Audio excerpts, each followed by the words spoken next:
ہوں کیونکہ میرے پاس اب جو نکل کے آئے ہیں کارکن، ابھی میں باہر میرے ایک کارکن جس کو 17 دن جیل میں رکھا ہے وہ واپس آیا، سارے ایک ہی کہانی سنا رہے ہیں، اتنے زیادہ لوگ ہیں، جیل چھوٹا ہے، سب کو وہاں بند کیا ہوا ہے، یعنی وہ جیل میں گنجائش ہی نہیں ہے جو جیلوں میں جتنے زیادہ لوگوں کو انہوں نے بند کیا ہوا ہے۔ کس حالات میں وہ رہ رہے ہیں، کس طرح گندگی ہے وہاں، کھانا ان کو دیا نہیں جاتا، 2 دن کہتا ہم نے روزے رکھے ہیں، کھانا ہی نہیں تھا، اور پھر ان سے جو سلوک کیا گیا ہے، یعنی ایسے رکھا گیا، یہ پولیٹیکل ورکرز ہے، انہوں نے کوئی کرائم نہیں کی، ان کی ابھی تو کرائم ثابت ہی نہیں ہوئی، اور پھر وہ بتاتے ہیں ہم جاتے تھے ادھر عدالت میں، وہاں سے نکلتے تھے دوسرے کیس پہ اندر ڈال دیا۔ اب یہ جو آدمی نکلا ہے، یہ صرف یہ کوئی 40 لوگ رہا ہوئے ہیں، 40 میں سے 7-8 نکلے ہیں، باقیوں کو پھر جیلوں میں ڈال دیا۔ تو یہ مجھے بتائیے کون سا قانون ہے آج پاکستان میں؟ میں یہ سوال پوچھتا ہوں کہ جو بھی آج حکمرانی کر رہے ہیں، کیا ان کو اندازہ ہے کہ یہ پاکستان کو کتنا نقصان پہنچایا جا رہا ہے؟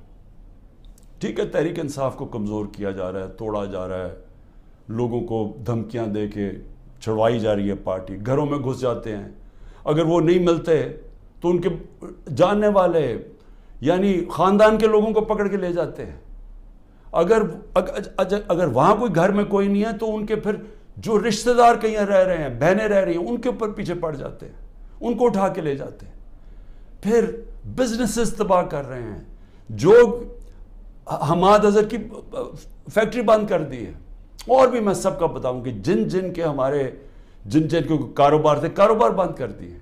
عاطف خان کا کاروبار 100 سے زیادہ لوگ وہاں کام کرتے تھے، وہ بند کر دیا، وہ ایکسپورٹ کرتے تھے چیزیں، وہ رہ گئی بیچ میں۔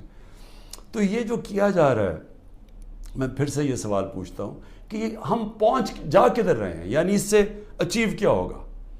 تحریک انصاف کمزور ہو گئی، تحریک انصاف اتنی کمزور ہوگی کہ وہ الیکشن لڑنے کے قابل نہیں ہوگی، ملٹری کورٹس سیٹ اپ کیے ہیں ایک ہی وجہ سے کہ میرے کوئی بھی کیس کے اندر مجھے سزا نہیں ہو سکتی، سارے میں نے وکیلوں کے ساتھ سارے بوگس کیسز ہیں، تو آخر میں ملٹری کورٹ میں سزا دیں گے، یہ کھولے اس لیے کہ عمران خان کو سزا دی، چلیں جی میں جیل میں چلا گیا، اب آگے چلیں گے، اس کے بعد کیا ہوگا؟ اس کے بعد پوچھنے کی بات یہ کہ کیا پاکستان جو تیزی سے اس دلدل میں پھنستا جا رہا ہے، اس میں نکل جائے گا؟ کیا ہماری معیشت جو اس وقت کبھی اتنے برے حالات میں نہیں تھے جو آج ہے، کیا یہ جو مہنگائی پاکستان کی تاریخ میں سب سے زیادہ 12.4% تھی جب ہم اقتدار میں تھے 1 سال پہلے، آج وہ 38% پہ پہنچ گئی ہے؟ یعنی لوگوں کو تنخواہ دار طبقے کے لیے اب وہ عذاب آ گیا ہے اور آتا جائے گا، بجلی کے بل نہیں دیے جائیں گے ان سے۔ 2 سال ایوریج اوسط جو ہماری اکانومی بڑھ رہی تھی وہ 6% تھی۔ 6% کا مطلب یہ ہے کہ پاکستان کی تاریخ میں یہ وہ 2 سال تھے جدھر سب سے زیادہ معیشت اوپر جا رہی تھی۔ اور میں یاد کرا دوں جو پچھلی دوروں میں جب ایسے گئی ہے تو امریکی ڈالر آ رہے تھے، ایوب خان کے دور میں سیٹو اور سینٹو کا پیکٹ تھا، ہم ان کے ساتھ ملے ہوئے تھے، ہمیں ڈالر آ رہے تھے۔ ضیاء الحق کے دور میں ہم افغان جہاد کا حصہ بنے تھے، تب بھی ڈالر آ رہے تھے۔ جنرل مشرف کے دور میں 1-2 سال جو ترقی ہوئی تھی وہ ہم وار آن ٹیرر میں ان کے ساتھ ملے ہوئے تھے، تب بھی ڈالر آ رہے تھے۔ یہ باہر سے ڈالرز آنے کے بغیر ملک میں 6% اوسط ہماری جو اکنامک گروتھ ہوئی، اور یہ ایک شعبے میں نہیں ہوئی۔ زرعی جو ہم نے چینجز کیے، جو انسینٹیوز دیے، 4.5%، 17 سال کے بعد ہماری زرعی گروتھ ہوئی۔ ہماری جو لارج سکیل مینوفیکچرنگ تھی، جو اصل نوکریاں ہیں، وہ 17 سال کے بعد وہ اتنی تیزی سے بڑھ رہی تھی 10.4% پہ۔ تو جو انڈسٹری بھی بڑھ رہی تھی، ہماری زراعت بھی، جو پروڈکشن سینٹر سے بڑھ رہے تھے، پہلی دفعہ زور لگایا تھا ہم نے آئی ٹی کے اوپر، ٹیکنالوجی کے اوپر، جو 75% اس کی ایکسپورٹس بڑھ گئی تھیں، اور آگے انہوں نے اور آگے جا رہا تھا۔ بیرون ملک سے اوورسیز پاکستانی پیسہ بھیج رہے تھے۔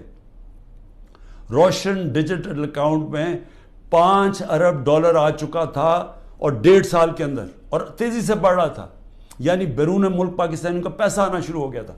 بڑے پروجیکٹس تھے ہمارے، جس طرح وہ راوی سٹی، اس طرح کے بڑے پروجیکٹس میں اوورسیز پاکستانی کا ہم نے پیسہ لے کے آنا تھا، کیونکہ ابھی تو صرف گھروں میں گھر لیتے ہیں نا، وہ زیادہ سے زیادہ ریل اسٹیٹ میں.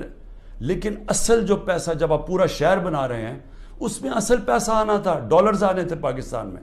اور جو اگر یہ سندھ حکومت نہ ہمارا وہ پروجیکٹ بنڈل آئلینڈ کا ختم کرتی، بڑے بڑے اربوں ڈالر کی وہاں انویسٹرز تیار تھے آنے کے لیے، تو پاکستان میں ڈالرز بھی آ رہے تھے. اتنے زیادہ، جو آپ بڑے بڑے بزنس مین سے پوچھیں کبھی اتنے ان کے نفع ہوئے ہیں، بزنسز بڑھ رہی تھی. تو ملک جب ترقی کر رہا تھا، اس کو جب اب یہاں پہنچایا ہے اور ان لوگوں نے آ کے آج تباہی کے کنارے پہ کھڑا کر دیا ہے، نہ باہر سے انویسٹمنٹ آ رہی ہے، نہ کوئی پیسہ آ رہا ہے، نہ باہر سے کسی کو اعتماد ہے، نہ اندر سے، تو کیا انہوں نے ان کو اب آگے لے جا کے ملک ٹھیک کرنا ہے؟ سہم گئی ہے، ان کو ڈرایا دھمکایا جا رہا ہے، ججز کو ٹیلی فونز کال جا رہی ہیں، ان کے اوپر ٹیپیں دکھائی جا رہی ہیں بلیک میل کے لیے، یا آپ کے ٹیپیں ہیں یا آپ کے اوپر یہ کوئی کیسز بنائے ہوئے ہیں، وہ گھبرائے سہمے ہوئے ہیں. جو ججز کا ہم نے حالات دیکھے ہیں، وہ اس مشکل حالات میں بھی پوری کوشش کر رہے ہیں کہ قانون کے ساتھ چلیں، لیکن ان کے اوپر وہ پریشر ڈالا جا رہا ہے کہ وہ کام کریں جو کہ سارا وقت ہماری عدلیہ کرتی ہے، طاقتور کے ساتھ چلے جائیں. اور پھر میڈیا کو جس طرح انہوں نے میڈیا کا منہ بند کیا ہے اور جس طرح کی دھمکی دی گئی ہے، اور میں آج یہ پوچھنا چاہتا ہوں، وہ بڑے بڑے لوگ جو ہمارے دور پہ کہتے تھے کہ جی میڈیا کی آزادی کے اوپر ہم کوشش کر رہے ہیں وہ آزادی واپس لینے کے لیے، میں آج ان سے پوچھتا ہوں کہ آج وہ کدھر چلے گئے ہیں؟ آج کیوں نہیں آپ بول رہے؟ آج تو آپ کے اوپر وہ میڈیا کے اوپر کیا، یہ مارشل لاز کے اندر بھی نہیں ایسا تھا. مشرف کے مارشل لا میں بالکل اس طرح کی پابندیاں نہیں لگی تھی. آپ دیکھ لیں مشرف کا مارشل لا، یعنی میں اپوزیشن میں تھا، ہمیں پوری موقع ملتا تھا بولنے کا. آج تو نام بھی نہیں عمران خان کا کوئی لے سکتا، تحریک انصاف کا کوئی نمائندہ بھی نہیں جا سکتا. تو کدھر کی میڈیا کی آزادی؟ اور جمہوریت تو ہوتی ہے، جمہوریت کے پلر کیا ہوتے ہیں؟ سب سے پہلے فنڈامنٹل رائٹس پروٹیکٹ کرتی ہیں عدالتیں. جو ہمارے شہریوں کے فنڈامنٹل رائٹ ہے پرامن احتجاج کرنے کا، وہ ختم ہو گیا.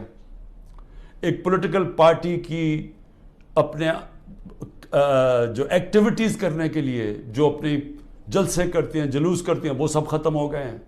ایک پوری جو پارٹی 60 سے 70% پاکستان میں سب سے بڑی پارٹی ہے، اس کو بند کیا جا رہا ہے. اس کا مطلب جمہوریت ختم کی جا رہی ہے. عدالتوں کو دبایا جا رہا ہے، سپریم کورٹ کو تقسیم کیا ہوا ہے اور ان کو کمزور کیا گیا ہے. ان کے اوپر پریشر ڈالا ہوا ہے کہ وہ فیصلے نہ کریں، جمہوریت کے ساتھ نہ کھڑے ہوں.